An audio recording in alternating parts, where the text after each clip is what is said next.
وعلیکم ورحمۃ اللہ وبرکاتہ۔ ناظرین، میں محمد عرفان اور آپ دیکھ رہے ہیں یوٹیوب چینل نیکی کا مشورہ۔ ناظرین، ایک نئی ویڈیو کے ساتھ آپ کی خدمتوں میں ایک مرتبہ پھر حاضری ہے، اور آج کی اس ویڈیو میں بیان کرنے جا رہا ہوں میت کو غسل دینے کی فضیلت۔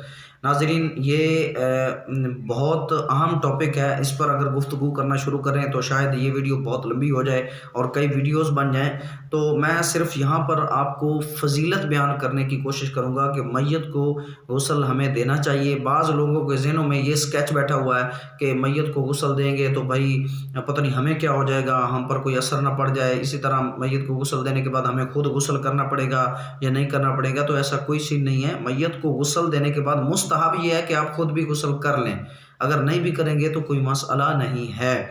تو کائنڈلی آپ سے ریکویسٹ ہے کہ اینڈ تک اس کو ویڈیو کو دیکھیں تاکہ آپ یہ سن سکیں کہ میت کو غسل دینے کی فضیلت کیا ہے۔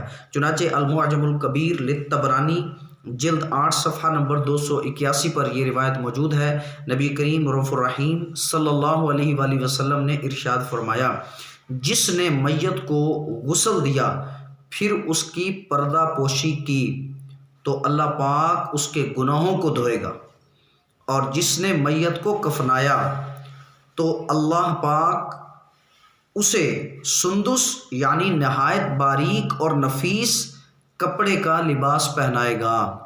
تو ناظرین، آپ نے اس روایت میں سنا کتنی بڑی فضیلت ہے میت کو غسل دینے کی، کہ جو بندہ اس کو غسل دے پھر اس کی پردہ پوشی کرے۔ پردہ پوشی سے مراد یہ کہ اس میں کوئی اگر عیب دیکھے تو اس پر پردہ ڈالے، تو اس کو اللہ پاک اس کے گناہوں کو دھو دے گا۔ اور جو کفنانے والا ہے اس کے لیے الگ فضیلت ہے، اللہ پاک اسے نہایت باریک اور نفیس کپڑے کا لباس پہنائے گا۔ تو بہت بڑی فضیلت ہے اور بھلا بھی بہت بڑا ہے۔ دیکھیں ناظرین، ہر شخص نے اس دنیا سے رخصت ہونا ہے، میں نے بھی جانا ہے، آپ نے بھی جانا ہے، ہمارے رشتہ داروں نے بھی جانا ہے، سب نے جانا ہے۔ لیکن کائنڈلی جانے والے کے لیے ہم دنیا میں تو کچھ نہ کر سکے تو کم سے کم اتنا ہی کر لیں کہ جب اس دنیا سے رخصت ہو رہا ہو تو ہم اس کے غسل دینے والوں میں شامل ہو جائیں۔ تو اس کے ساتھ، میت کے ساتھ تو بھلا ہے ہی ہے، اپنے ساتھ بھی بھلا ہے۔ تو امید کرتا ہوں آج کی یہ روایت کے بعد، سننے کے بعد آپ کو یہ مشورہ بھی اچھا لگا ہوگا کہ آپ اس پر عمل کرنا شروع کریں۔ اللہ تعالیٰ جو مسلمان اس دنیا سے رخصت ہوئے ان کی بخشش فرمائے، اور ہم سب کو آخرت کی تیاری کرنے کی توفیق نصیب فرمائے۔ دعاؤں میں یاد فرمائیے گا۔ ملتے ہیں ایک نئی ویڈیو کے ساتھ اور ایک نئے مشورے کے ساتھ۔ السلام علیکم ورحمۃ اللہ وبرکاتہ۔